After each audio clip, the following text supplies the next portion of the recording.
I'm happy you raised this question of language.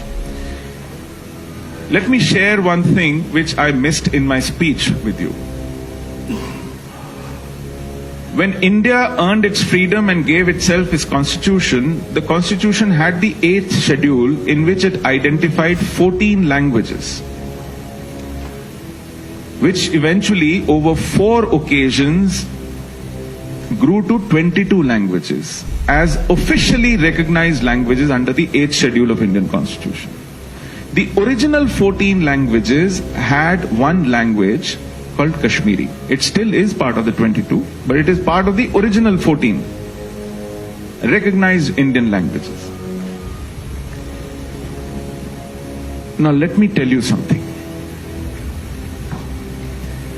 It is the only language among those 14 which is not taught in any school. It has no textbook. It has no teacher. It has no qualification. It has no examination. It has no degree. It has no literature. It has no newspaper. It has no magazine. It has nothing printed in it. You want to read Kashmiri, you have to take out a rupee, 100 rupee note, and among those languages, read this in Persian script, Hath Ropi, and you will read Kashmiri. That is what they have done to Kashmiri. The only of those 14 languages. And I was saying language is the... Sorry, it is not taught in schools in Kashmir? No, sir.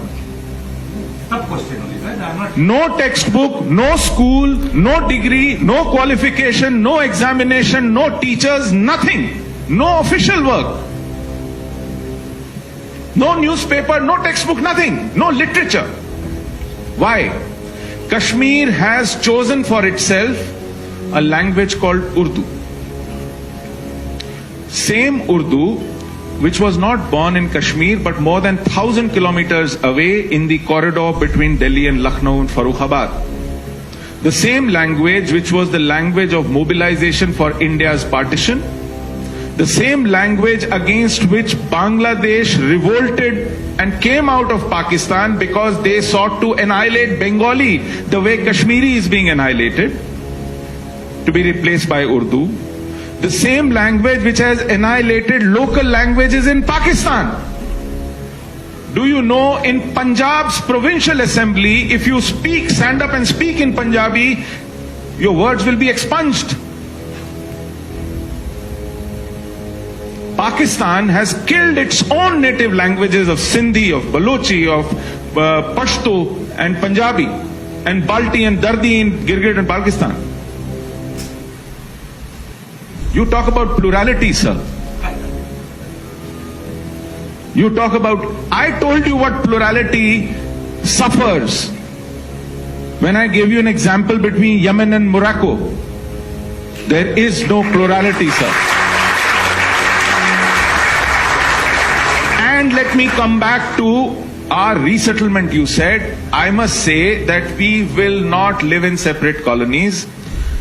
I asked you in the very beginning, I don't know how many of you have lived as minority Hindus surrounded by hostile non-Hindu majorities. When we were targeted and killed and cleansed from Kashmir Valley, we were living as spread out Hindus all over. We didn't have ghettos. Despite hostility, we lived there. We had to come out because we could not live there anymore. Those of my friends who say my houses were burnt by the students, by the friends who we played cricket with, try telling him to go back to the same house and live with the same neighbors. There was an engineer, telecom engineer, Balkrishan Ganju. Terrorists came to look for him. His family hid him in the rice drum at the attic.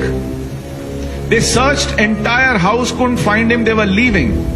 Because in Kashmir, in mohallas, houses are very close to each other. You open a window, you can see, look into another's house. When they were leaving, the lady from the next house called them back. She said, I saw him going up in the attic. Look for him there. They came back, went up to the attic, opened the rice drum, shot him dead in that drum. on his head. Try telling his family to live in the same neighborhood. Try telling me my house has been encroached and completely vandalized by my neighbors. We are not going back to Kashmir because we are nostalgic about those lanes. We are not going back to Kashmir because I somehow want to revisit the temples, the holy places, which I really miss going back to. I am not going back to Kashmir because I like the climate, I like the apple, I like the lakes, I like the river. I want to go back to Kashmir because if I live out another generation or two, I will not be Kashmiri anymore. My children will not be Kashmiri anymore. I am going back to relive now as a community, to rebuild my community, to rebuild that identity, to nourish my knowledge of language and literature, which I can do only when I live together amongst my own. Not live as a soft target, not live as a hostage in the hands of jihadis who can turn my neck and butcher me as some kind of a ransom to this country called India. This is what they have done when people return to their villages. What happened in Vandahama massacre in 1998? What happened in Sangrampura massacre? What happened in Nadi Marg massacre? Not even 2-year-olds were spared. Kalashnikov magazines were emptied on children, defenseless children. Because they thought if they returned, then what would we have achieved? It took us great effort to cleanse them all out. And these massacres took place. Because they went back to the same villages to live in the same homes, they thought the worst was over. It is easy to theorize about things.